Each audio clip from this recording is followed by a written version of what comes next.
Ωραία, λοιπόν, παιδάκια, σήμερα θα σας αποδείξουμε τι γίνεται. Τώρα θα σας δείξουμε τι γίνεται όταν έχετε κορονοϊό. Δεν καταλαβαίνω, εγώ τουλάχιστον δεν καταλαβαίνω καθόλου γεύση. Δεν μπορώ να μυρίσω Χριστό. Φτάνει ρε μάλλον. Θα τα φάμε όλα αυτά. Όντο, μπούστι.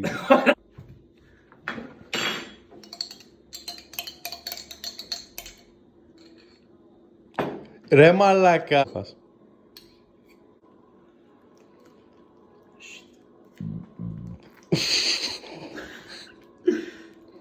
Ρε μαλάκα του. Πώς καταβάλω. Ρε μαλάκα, το γαμίσεις ρε. Πεθάνεις μαλάκα να ξέρεις. Τι μας μπρο, θα τα φας όλα αυτά.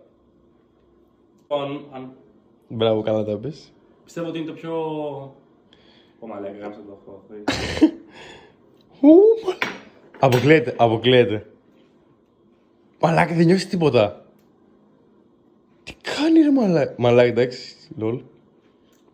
Κάτω μαλάκα, νιώθω full σίγουρος για τα άλλα, αφού έφαγες το αλάτι μαλάκα έτσι. Μαλάκα, τι κάνεις. Το μασάς κι όλα, ρε μαλάκες, το μασάει. Κακός το τρώω βασικά. Δεν είναι τίποτα. Κάπα, φω.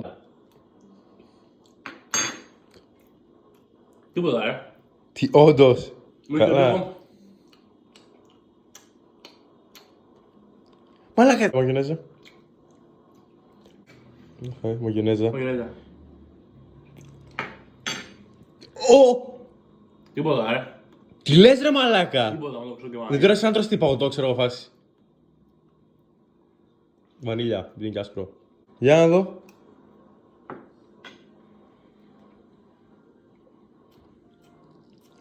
Ρε μαλάκα, μην τη μασάζεις. Για να το στόμα σου.